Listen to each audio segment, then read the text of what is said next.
बड़े जी, अभी तक दूध बेचवे ना गए का? दिन चढ़त जा रहा है, घर में आटा नमक गिनचुन के बचा है, लइका सब भूख से रोत हैं। आज दूध ना बिका ता सांच का चूल्हा का जले। का करूं शकुंतला, आज तो गाय बस एक ही बाल्टी दूध दिए। इतना सा दूध लेके बाजार का जाऊं? कौन कौन के दूं, कौन के ना दूं, ये बात समझे में ही ना आवत है। एक के देव तो दूसर नाराज हुई। सब रोज पूछे लगी है। इतना कम दूध में न घर का गुजारा बने, न बाजार में मुंह दिखावे लायक रहे। लेकिन एक बात याद रखना कि कभी भी दूध में मिलावट ना करियो। चाहे हम पैसा कम मिले पर धोखाधड़ी से दूर रहें। सुख की रोटी खबे आराम से रही बे और का। हाँ भाग्यवान, पता है तुम्हारी हर बात मानी थी। तुम जो भी कहो। चलो अब हम। यही थी, इतने दूध बेच के आई थी। हरिया गरीब जरूर था पर दिल का बहुत अमीर था। उसके पास धन दौलत भले ना हो पर दिल में दया करुणा कूट कूट कर भरी थी। वो दिन भर खेत में हल चलाता, मिट्टी से जूझता, पसीना बहाता, सांझ ढले घर लौटता और अपनी गाय का दूध बेचकर बीवी बच्चों का गुजारा करता था। दूध ले लो, दूध ले लो। हरिया बरगद के पेड़ के नीचे बैठा आवाज लगा रहा था। सामने दूध की बाल्टी रखी थी। आवाज सुनकर गांव की औरतें घड़े लेकर उसके पास आ गईं। एक औरत बोली, हरिया, तेरा दूध बहुत नीक है। तुहार दूध पी के मेरी बिटिया की बीमारी दूर हो गई। अब वो बिल्कुल ठीक है। थोड़ा सा और बढ़ा देना, मैं तो अब तुझसे ही दूध लिया करूंगी। दूसरी बोली, आज घर मेहमान आए हैं, थोड़ा दूध बढ़ा दे। हरिया ने सिर झुकाकर कहा, माफ कर देना, आज गाय कम दूध दी है, अब इससे ज्यादा दे पाना मेरे बस की बात नहीं है। उसी गांव में मदन लाल भी दूध बेचा करता था, पर वो बड़ा ही लालची इंसान था। दूध में पानी मिलाना, तोल में घटाना, ये उसकी पुरानी आदत थी। इसीलिए गांव का कोई भी आदमी उससे दूध लेना पसंद नहीं करता था।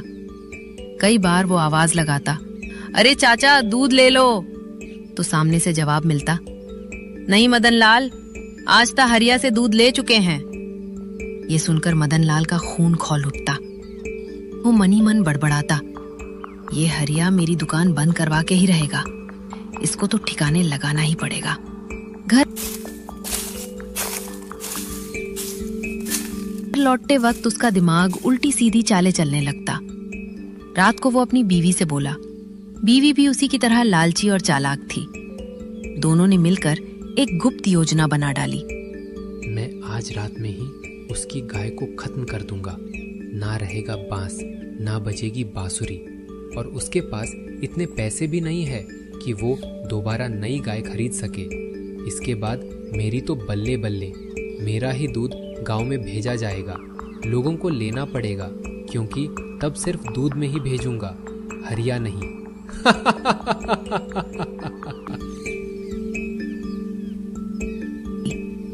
अंधेरी रात में जब सारा गांव सो गया, मदन लाल दबे पांव हरिया के घर की ओर गया।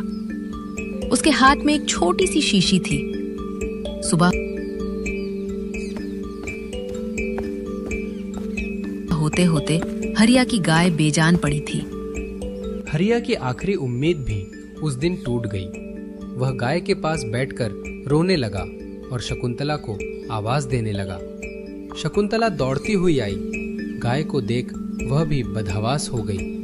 उनका एकमात्र सहारा अब इस दुनिया में नहीं रहा था। हरिया दिन भर उदास और बेचैन बैठा रहता।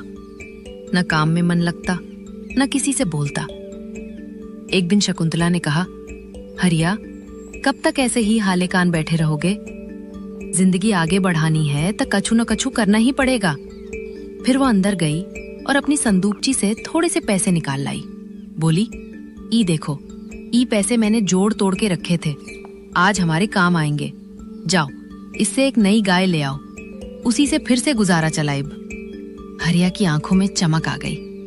वो खुश होकर बोला, शकुंतला, तू तो सच्ची लक्ष्मी है रे। इतना कहकर वो उम्मीद लेकर जंगल की ओर निकल पड़ा, नई गाय खरीदने के लिए। हरिया जंगल से होकर जा ही रहा था कि अचानक उसे एक बड़े पेड़ के नीचे एक साधु बाबा बैठे दिखाई दिए। बाबा का हाल बुरा था, कमजोरी से कांप रहे थे और भूख से बेहाल लग रहे थे। हरिया पास गया और बोला, बाबा, क्या हुआ? आप ऐसे काहे बैठे हो? बेटा, बहुत जोर की भूख लगी है। 2 दिन से मुंह में दाना नहीं पड़ा। अगर कुछ खिला दे तो जान बच जाए। बाबा, अभी तो मेरे पास खिलाने को कछु भी नहीं है। जैसे भी हो बेटा, आज कुछ न कुछ जुगाड़ कर दे। भूख बहुत सतावे है।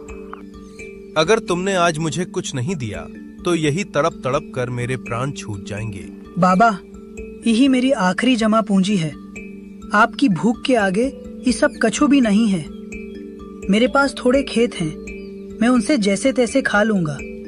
आप ये ले लो और कुछ खा पी लेना, शायद इससे आपकी मदद हो जाए। ठीक है बेटा, हमेशा खुश रहो। तुझे जिस चीज की कमी है वो पूरी हो जाए। जिंदगी में कभी भी किसी बात की तंगी न रहे। जो तेरी इच्छा है वो जरूर पूरी होगी।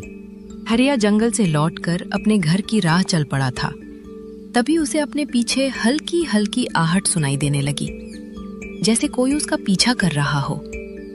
वो रुका और पीछे मुड़कर देखा तो एक बहुत ही प्यारी और सुंदर गाय उसके पीछे पीछे चली आ रही थी, जिसकी आंखों में अजीब सी चमक थी और जिसे देखकर लगता था मानो वो कोई साधारण गाय नहीं बल्कि सुरन गाय हो।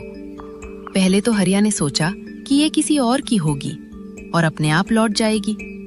उसने उसे मना भी किया, हाथ जोड़कर कहा कि अपने मालिक के पास लौट जाओ, लेकिन वो गाय उसके पीछे से हटी ही नहीं। जहां हरिया जाता वहीं वो भी चली आती। आखिरकार हरिया समझ गया कि ये सब भगवान की मर्जी है। तब वो उस गाय को अपने घर ले आया और घर पहुंचकर उसने बड़े प्यार से उसे पानी पिलाया, चारा दिया और उसकी सेवा की, जैसे वो उसके परिवार की ही सदस्य हो। घर पहुंचकर हरिया अपनी पत्नी शकुंतला के पास बैठ गया और जंगल में जो जो हुआ एक एक बात उसे बता दी। साधु बाबा, उनका आशीर्वाद और वो प्यारी गाय, सब सुनकर शकुंतला बोली, मैं तो पहले से ही समझ गई थी हरिया, ये गाय उसी साधु बाबा के आशीर्वाद से आई है। ये कोई साधारण गाय नहीं लगती। देखो कितनी सुघर और शांत है। आज तोहरे अच्छे कर्मन का फल है जो ये हमारी गाय बनी है। अब हम इसका अच्छे से ध्यान रखब, बढ़िया से पालन पोषण करब। उस रात दोनों देर तक बैठे यही बातें करते रहे, मन में नई उम्मीद और आंखों में सपने लेकर। अगली सुबह जब हरिया ने गाय का दूध दूहना शुरू किया तो वो हैरान रह गया। दूध की जगह उस तरल में सोना निकलने लगा। हरिया घबरा गया और झट से शकुंतला को बुलाया। शकुंतला ने देखा तो बोली, हाँ हरिया, इस सच में तरल सोना है। ए शकुंतला, ये सच है का? मुझे तो अभी तक भरोसा नहीं हो रहा। अभी कल तक हम रोटी के लाले पड़े थे और आज ई का देख रहे हैं हम। जब मैं दूध दूह रहा था तो हाथ कांप गए मेरे, आंखें धोखा दे रही हैं का यही सोच रहा हूँ। दूध की जगह ये पीला सा चमकता तरल निकला। मन घबरा गया शकुंतला। शकुंतला ने हरिया के कांपते हाथ थाम लिए और बोली, हरिया अब डर मत, ये कोई सपना नहीं है। तूने भूखे बाबा को आखिरी पूंजी दे दी, भगवान वही लौटा रहे हैं। अच्छा करोगे तो अच्छा ही मिलेगा।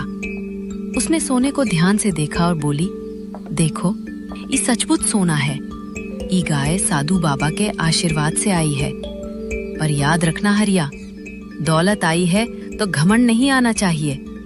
हम जैसे थे वैसे ही रहेंगे, बस अब औरों की मदद और ज्यादा करेंगे। हरिया की आंखों से आंसू बह निकले। दोनों ने उस दिन भगवान को मन ही मन धन्यवाद दिया। गाय की सेवा और भी मन से करने लगे। धीरे धीरे हरिया वो सोनार को बेचने लगा। कुछ ही समय में वे अमीर हो गए। बड़ा घर बना, पर दिल वही पुराना रहा। वे गांव के गरीबों की मदद करने लगे, भूखों को खाना खिलाने लगे और दुखियों का सहारा बनने लगे। सीख: जो इंसान बुरे वक्त में भी दया और करुणा नहीं छोड़ता, भगवान उसके जीवन में चमत्कार जरूर भेजते हैं। असली अमीरी पैसे में नहीं, अच्छे कर्मों में होती है।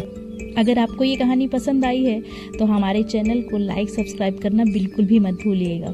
हर कहानी सिर्फ कहानी नहीं होती है, जिंदगी का एक सबक होती है। हमारे चैनल पर आप जरूर सब्सक्राइब करिए। मिलते हैं नेक्स्ट वीडियो में, तब तक के लिए thank you so much. Thanks for watching.